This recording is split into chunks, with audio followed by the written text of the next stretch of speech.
Sean ustedes bienvenidos a su canal de Relatos de Terror.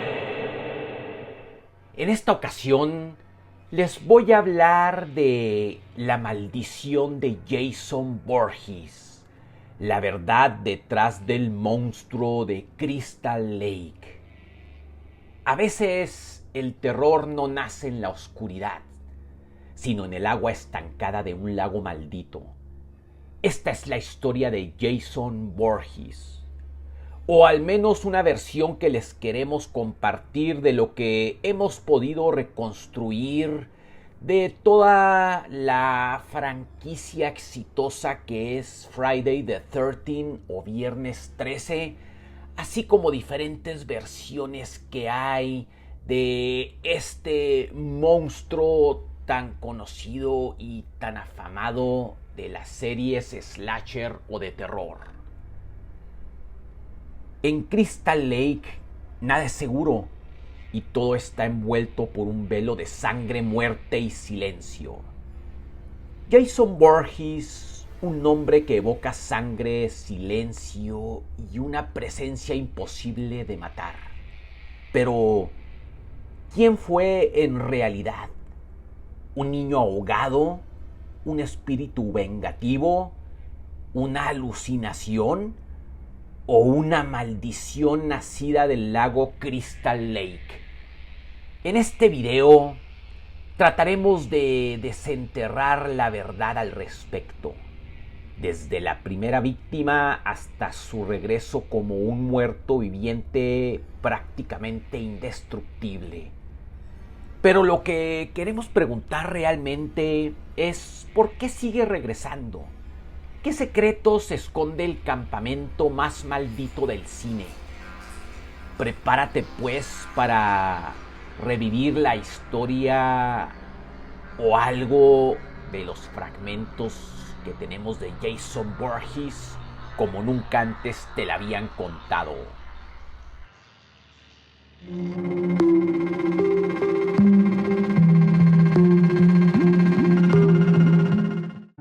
Para comenzar, primero queremos hablarles un poco acerca del origen de Crystal Lake, el lago que esconde la muerte. Antes de que se convirtiera en un lago y un lugar maldito, Crystal Lake era un lugar de ensueño.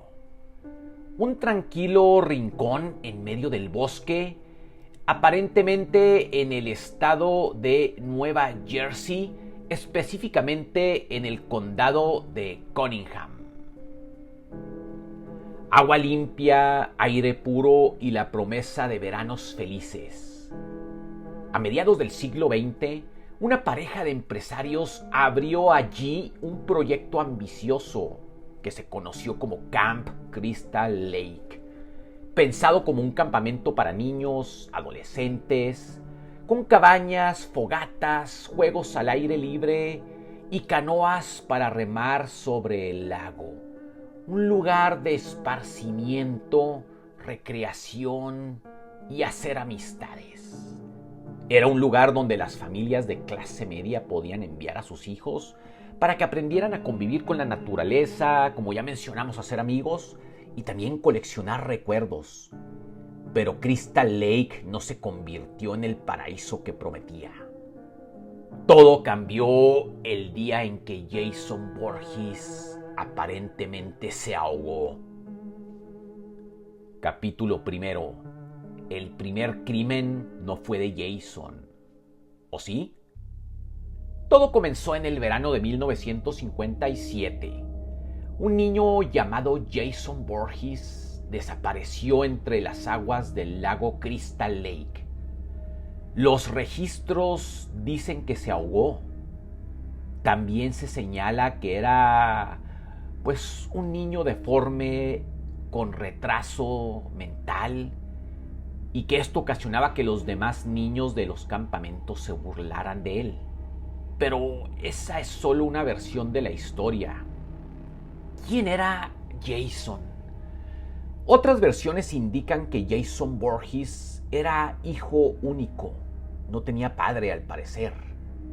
según narraciones, nació con problemas neurológicos y posiblemente con una deformidad física congénita.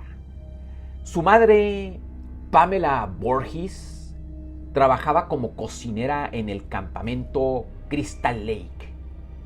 Como no podía pagar por la atención especializada ni tratamientos de su hijo, se lo llevaba a diario a su trabajo, lo dejaba al cuidado de los monitores del campamento y confiaba que con ellos estaría a salvo.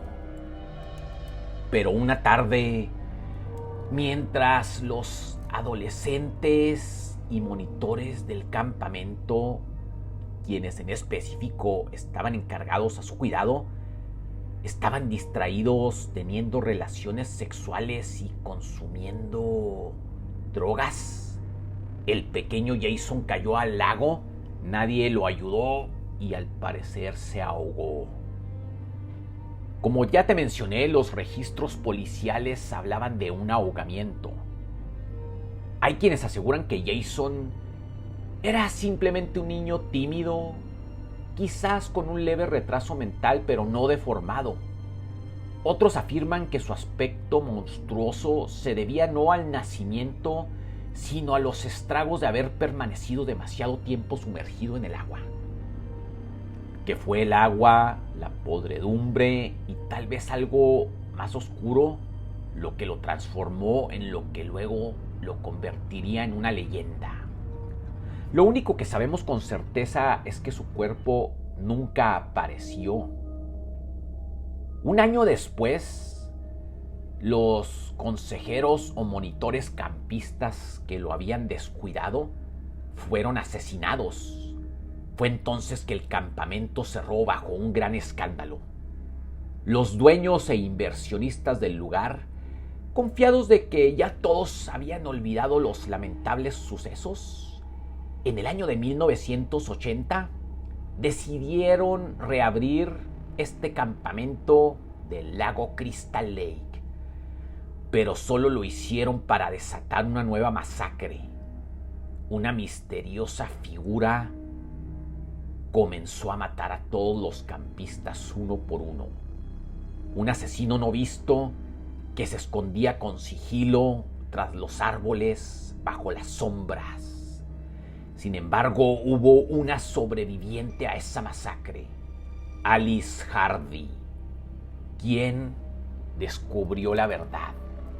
La asesina era una mujer, Pamela Voorhees, la madre de Jason.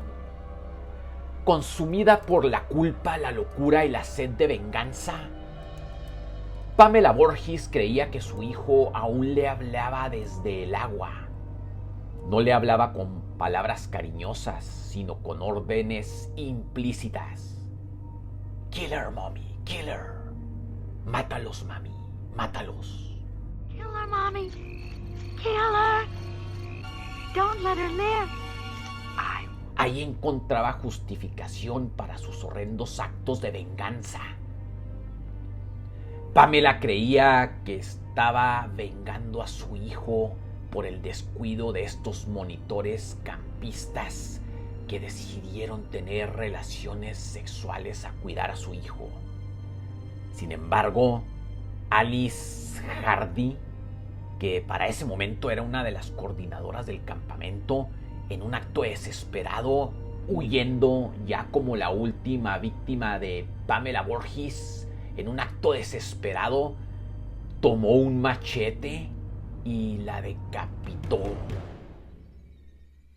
Esa noche, trastornada, sin saber a dónde ir, lo primero que se le ocurrió fue subir a una canoa que estaba en las orillas del lago e irse lejos. Ahí duró, al parecer, toda la noche hasta que amaneció. Mientras flotaba en la canoa, exhausta pero viva, Alice fue arrastrada bruscamente al fondo del lago por una figura grotesca. Un niño deforme emergió del agua. ¿Había sido un sueño? ¿Un delirio postraumático? La historia no lo aclara del todo. Tal vez no, porque esa figura tenía el rostro hinchado, putrefacto, como si hubiera muerto ahogado hace décadas. ¿Un muerto viviente? Capítulo 2. El fantasma en el lago y la cabaña maldita. Poco tiempo después, Alice, la sobreviviente y asesina de Pamela, fue asesinada en su propia casa. Primero le infligieron un terror psicológico, pues, si ustedes recuerdan, al abrir el refrigerador, encontró la cabeza decapitada de Pamela Voorhees. Fue ahí en que el asesino terminó con su vida. Un crimen frío, preciso y sin testigos. Nadie fue capturado ni acusado. Solo quedó una sensación extraña, como si el pasado la hubiera alcanzado. Lo que sí queda claro es que el asesinato lo cometió un hombre.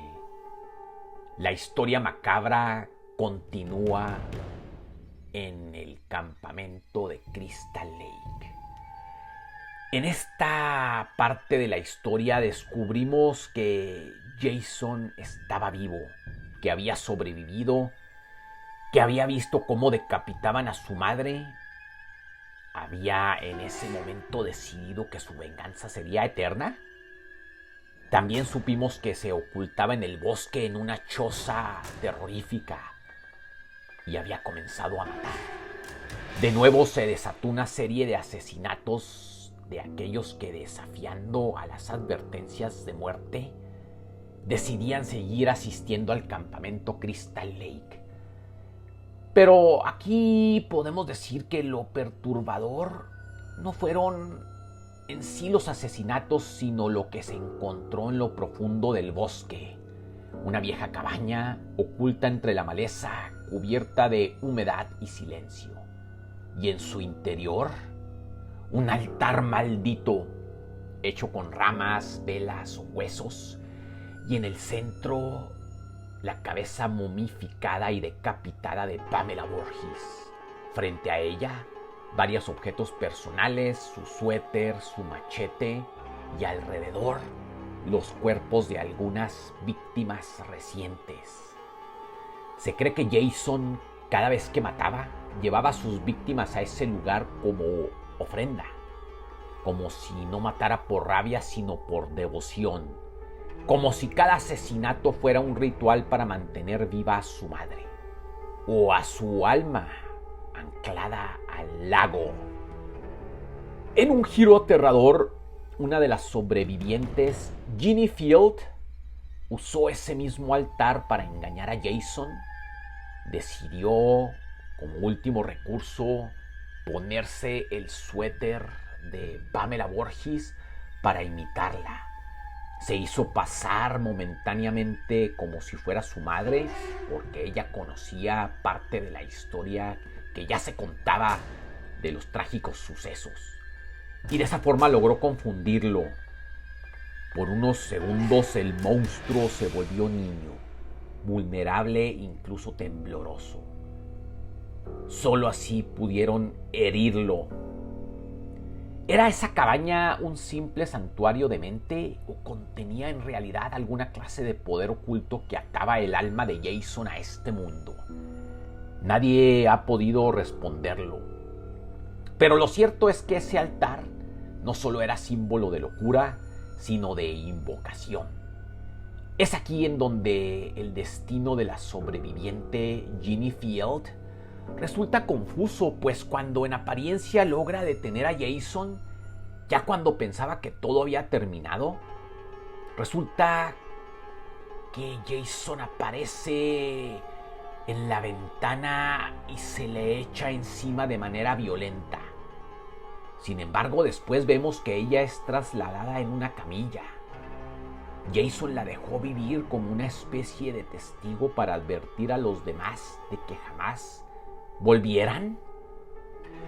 A estas alturas nos podemos preguntar, y bueno, ¿por qué dejaron abierto el campamento Crystal Lake si se seguían presentando asesinatos? ¿Qué hace que un lugar manchado de sangre siga recibiendo visitantes? ¿El olvido, la ignorancia o el espíritu humano que se niega a creer hasta que es demasiado tarde? ¿Por qué después del horror, después del primer grito, no cerraron las puertas para siempre? Después de que Jason Voorhees desapareciera en esas aguas turbias, después de que su madre, Pamela Voorhees, desatara una masacre para vengarlo, después de unos supuestos incendios y destrucciones, después de todos los cuerpos, ¿por qué seguir intentando sacar provecho? ¿Negligencia, arrogancia, codicia o simplemente no creer en advertencias? Hay quien dice que los dueños originales del campamento nunca creyeron en maldiciones ni en fantasmas, que lo único que veían eran balances financieros, madera vieja y terreno barato, que cada intento de reabrirlo era una apuesta contra la historia, contra la muerte, con el ánimo de ganar dinero. Pero no todos eran escépticos. En el pueblo cercano había un hombre que recorría las calles en bicicleta, vestido como un vagabundo, con la mirada desorbitada y los ojos húmedos de miedo. Crazy Ralph era como lo llamaban, o el loco Ralph, un profeta maldito o tal vez el último cuerdo de la región. Él advertía, él lo decía con voz temblorosa: vas a morir allí. Ese lugar tiene una maldición de muerte. It's got a death curse. I'm the messenger of God. You're doomed if you stay here. This place is cursed. Cursed. Pero los campistas decidían burlarse, y esta intención de los campistas de seguir yendo a ese lugar maldito, a pesar de todo lo que se decía, ¿era un desafío o un deseo mortal juvenil? Porque los que acudían a Crystal Lake no eran padres de familia, no eran expertos en supervivencia ni cazadores. Eran jóvenes veinteañeros llenos de adrenalina, rebeldía, deseo. Chicos y chicas que buscaban pasar un verano diferente, encender la fogata, contar leyendas, reírse del miedo y dejarse llevar por una lujuria descontrolada. Capítulo 3. Morir no significa desaparecer. Durante los siguientes años, Jason atacó sin descanso, recuperándose de sus heridas, volviéndose más muerte. Cada película se convertía en un baño de sangre, nuevas víctimas. Es en la parte 3 de la franquicia en donde Jason obtiene su famosa máscara de hockey, así como su vestimenta característica: zapatos de explorador, pantalón gris y camisa verde soldado. Y es aquí en donde también sobrevive a heridas que matarían a cualquier ser humano.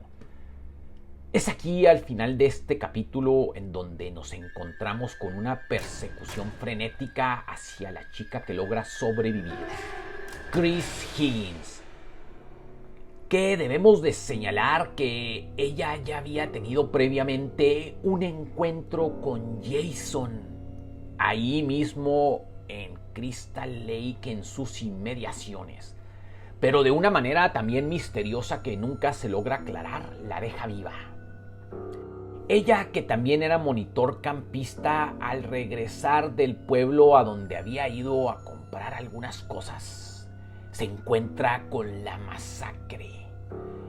Intenta huir frenéticamente, pero al querer hacerlo se encuentra frente a frente con Jason.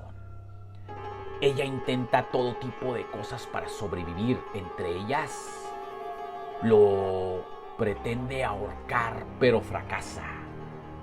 No es hasta el final que, ya en un intento desesperado, cuando Jason está descuidado, le da un hachazo en la frente, que es lo que le deja la marca famosa en su máscara de hockey. Al parecer, logra detenerlo. Qué equivocada estaba. Es aquí donde volvemos a encontrar una aparición terrorífica que nos da indicios de que la maldición en realidad puede provenir de las aguas de ese lago maldito. La sobreviviente Chris Higgins, después de creer que mató a Jason, perturbada, fue atraída al lago usando una canoa, solo para tener visiones terroríficas. A la distancia veía como un Jason fantasmal se aparecía en la ventana, sin su máscara, con un rostro terrorífico. Corre hacia ella destrozando la puerta. Sin embargo, ella, remando hacia el interior del lago, cuando voltea se da cuenta que todo había sido una visión. ¿O no? Aquí hubo algo también terrorífico que nos encontramos porque una aparición cadavérica jaló a Chris Higgins al lago. Muchos aseguran que quien lo hizo no era Jason. Era una figura que vestía un suéter azul celeste, el mismo que llevaba Pamela Voorhees al morir. Algunos creen que el espíritu de la madre maldita se había fundido con el lago y que aquella mano que emergió del agua no era solo un espectro, sino una maldición que despertaba, que era el lago mismo quien cobraba vida. El capítulo final, en lo que se suponía sería la entrega final de Viernes 13, The Final Chapter, Jason fue finalmente vencido. Un niño llamado Tommy Jarvis logró engañarlo para herirlo y finalmente rematarlo a machetazos de una manera brutal y sangrienta. Tommy Jarvis quedó a partir de ese momento por siempre ligado con Jason. Esta historia inicia con el escape de Jason de la morgue y el regreso a casa. Todos habían pensado que estaba muerto porque llegó la policía, llegó el forense, se llevó todos los cuerpos, incluyendo el de Jason, quien yacía tendido en el suelo. Tras los eventos sangrientos de la parte 3 de la franquicia, el cuerpo de Jason Voorhees fue trasladado a la morgue de un hospital rural cercano. Tenía una herida profunda en el cráneo, infligida por un hachazo que parecía haber terminado su reinado de terror. El personal del hospital lo trató como lo que creían que era, un cadáver más, y mientras lo ponían en un refrigerador frío, los enfermeros cayeron en la lujuria.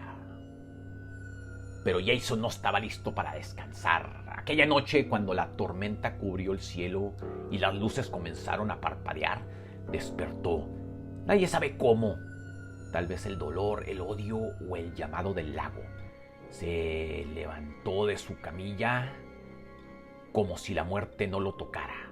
Mató brutalmente al forense y a varias enfermeras, a cualquiera que se interpusiera, y entonces simplemente desapareció.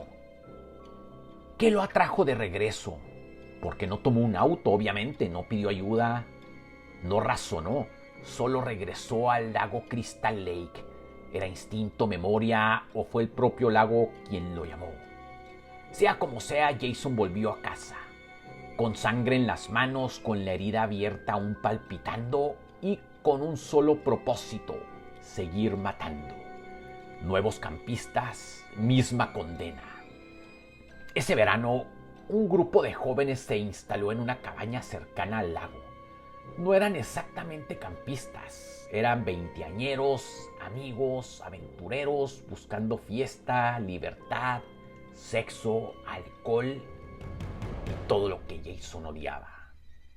Creyeron que el lugar estaba desierto, que las leyendas eran solo eso, leyendas, y una vez más la juventud desafiante firmó su sentencia de muerte. Es aquí en donde entra en escena Tommy Jarvis, el niño que conoció el mal del lago. Entre ellos, no todos eran víctimas comunes. En una de las casas vecinas vivía un niño con su madre y su hermana. Su nombre era Tommy Jarvis, inteligente, inquieto, aficionado a las máscaras y al maquillaje de monstruos, un chico que jugaba con el horror sin saber que esa noche el horror lo elegiría a él. Cuando Jason hizo su masacre e irrumpió en su casa, su hermana y él lo enfrentaron como pudieron. Y en un acto desesperado, Tommy, habiendo estudiado a profundidad la historia de Jason, se rapó el cabello, se transformó en un reflejo del Jason niño para tratar de confundirlo y salvar a su hermana. Y logró confundirlo por unos segundos. Jason quedó hipnotizado cuando lo vio. Fue lo suficiente para lanzarle un machetazo que le destrozó su máscara. Y también darle una estocada final en la cabeza, cayendo de una manera brutalmente descriptiva y sangrienta. Cuando él y su hermana pensaron que el terror había terminado, Jason se negaba a morir, y fue entonces que Tommy, enloquecido, no se detuvo, tomó el machete y siguió golpeándolo y golpeándolo a pesar de que su hermana le imploraba que detuviera, hasta que todo quedó en silencio. Desde ese momento algo cambió en Tommy. No fue un héroe, no salió victorioso, salió marcado, traumatizado, obsesionado, encerrado en hospitales psiquiátricos, acosado por visiones, por pesadillas, como si una parte de Jason hubiera quedado dentro de él. ¿Acaso Jason lo había elegido como su sucesor? ¿O el mal, al ser destruido, buscó una nueva mente que habitar? Tommy Jarvis y Jason Voorhees quedaron ligados por la sangre, por la muerte y por el lago. El cuerpo mutilado de Jason fue examinado y finalmente declarado muerto. Pero lo más extraño, no entendemos por qué simplemente no decidieron destruir, incinerar a ese muerto. Decidieron enterrarlo cerca del lago, en una zona marcada por la muerte. Dieron a la tierra que lo vio nacer. ¿Por qué? ¿Quién ordenó hacerlo? Pues al parecer no hubo siquiera autopsia. De hecho, lo enterraron con su misma vestimenta, camisa verde soldado, pantalones grises y zapatos de explorador. Otro de los misterios que siempre nos perseguirá. Jason Voorhees is dead. His body was cremated. He's nothing but a handful of ash. You know that for sure, Mayor? Were you there? Did you see him cremated? Jason Voorhees. Capítulo 5. El imitador y el fantasma. Habían pasado los años, pero las muertes comenzaron de nuevo. Jóvenes mutilados, cuerpos desaparecidos, gritos en la oscuridad, todo apuntaba a lo mismo. Jason Voorhees había vuelto. O eso parecía. En esta parte 5 de la franquicia A New Beginning, o Un Nuevo Comienzo, en medio del caos, Tommy Jarvis, el niño que alguna vez creyó haber matado a Jason, ahora era un joven quebrado, internado en una especie de campamento psiquiátrico para adolescentes con trastornos emocionales. Vivía aislado entre bosques húmedos y senderos silenciosos, en lo que parecía una región no identificada, pero demasiado parecida a Crystal Lake. ¿Coincidencia o destino? La historia aquí se vuelve borrosa, deliberadamente ambigua. El hombre del lago jamás se menciona, pero el aire, el ambiente, el silencio es el mismo. Y entonces sucede. Uno de los internos, un joven con problemas mentales, ofrece una barra de chocolate a otro compañero, un gesto inocente que termina en una explosión de violencia brutal, pues era un desequilibrado violento. El segundo interno a quien le ofrecieron el chocolate lo asesina con un hacha sin razón aparente. Lo que nadie sabía era que ese muchacho asesinado era el hijo de uno de los paramédicos del lugar. Un hombre aparentemente sereno, pero profundamente trastornado, como después averiguamos. ¿Esta noche nació un nuevo monstruo o un nuevo heredero? Decidió vestirse como Jason, con la misma máscara, con el mismo machete y el mismo estilo de asesinatos. Inició una matanza buscando venganza contra todos, incluso contra quienes no tenían culpa alguna. Quería que todos sintieran el dolor de perder a un hijo. Quería que el mundo creyera que Jason había regresado y lo logró.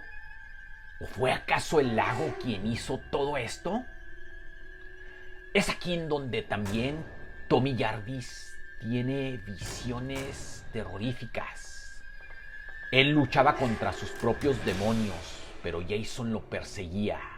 No físicamente, pero en su mente sí. Emergía de la tumba como un cadáver viviente, aparecía frente a su ventana, lo observaba desde los espejos.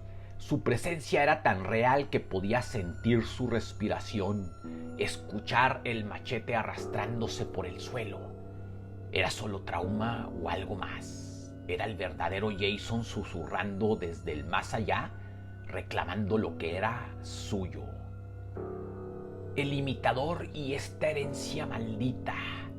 Cuando finalmente se enfrentaron al asesino, al imitador, Tommy lo creyó Jason. Trató de dialogar con él, sin embargo, recibió una herida terrible. Peleó con furia, con desesperación, y al final de cuentas lograron derrotarlo.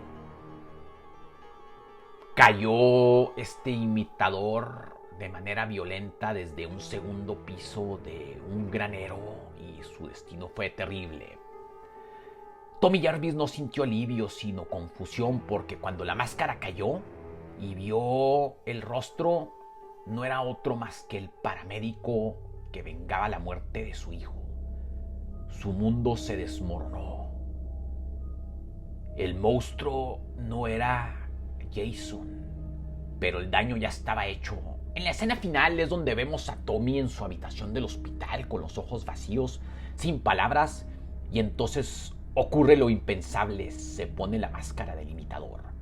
¿Fue un acto simbólico, un desliz mental o el inicio de algo nuevo? ¿Y si Jason no quería matarlo sino pasarle el manto? Pero sabemos que Tommy Jarvis resistió, porque en el capítulo 6 Jason vive. Esta entrega de la franquicia, Tommy, obsesionado con asegurarse de que Jason Voorhees estaba muerto, decidió ir de manera personal al cementerio, desenterrarlo y abrir su féretro para tratar de destruir su cuerpo. Pero al hacerlo, quiso destruir el cuerpo, darle unas estocadas finales antes de ello con un pedazo de metal, una especie de lanza que arrancó de una reja del cementerio. La dejó clavada y ese fue su error, pues atrajo un rayo maldito y revivió a Jason. ¿Fue obra del lago acaso? Jason volvió, pero aquí ya no era un hombre. Ahora era otra cosa. Un cadáver andante, un muerto viviente, fuerte como nunca, imparable. Causó de nueva cuenta el terror en Crystal Lake, que ahora le habían cambiado el nombre a Camp Forest Green para tratar de olvidar su sangriento pasado. Sin embargo, para Jason ese nombre no significaba nada, pues el lago lo llamaba de nueva cuenta. Todos pensaban que Camp Crystal Lake era solo un recuerdo, pero qué equivocados estaban. Incluso muchos pensaron, la policía local empezaron a atribuir los asesinatos a Tommy Jarvis, a quien arrestaron cuando fue a advertirles a los policías que Jason había salido de su tumba y lo dieron por loco. Es también en esta entrega final en donde vamos a ver un enfrentamiento épico, de los más significativos de la franquicia de Viernes 13. Un enfrentamiento a muerte entre Jason Voorhees y Tommy Jarvis. Tommy Jarvis intuye que lo único que va a lograr detener a Jason no va a ser otra cosa más que el agua misma, el lago que lo vio nacer. Así que, bajo intentos frenéticos y desesperados, logra atraer a Jason hacia el lago. Tommy Jarvis está en una canoa, pero ahí tiene la trampa, una pesada roca amarrada con una cadena. En una pelea épica logra poner la cadena en el cuello de Jason y lanza la piedra hasta el fondo del lago. Jason, encadenado, quiere llevarse con él a Tommy Jarvis. Sin embargo, es salvado cuando una de las campistas, con el motor de la canoa, con la hélice, le destroza el cuello a Jason. Y ahí es donde queda ya su tumba, o al menos eso pensábamos. Es a partir de ese momento de que ya nada pudo detener a Jason, nada podía matarlo. Ni el fuego, ni el agua, ni las balas. Fue electrocutado, fue dinamitado, incluso decapitado. También fue enviado al espacio, pero siempre regresaba. Epílogo: el lago maldito. Desde entonces, muchos han empezado a creer que el verdadero origen del poder de Jason está en el lago.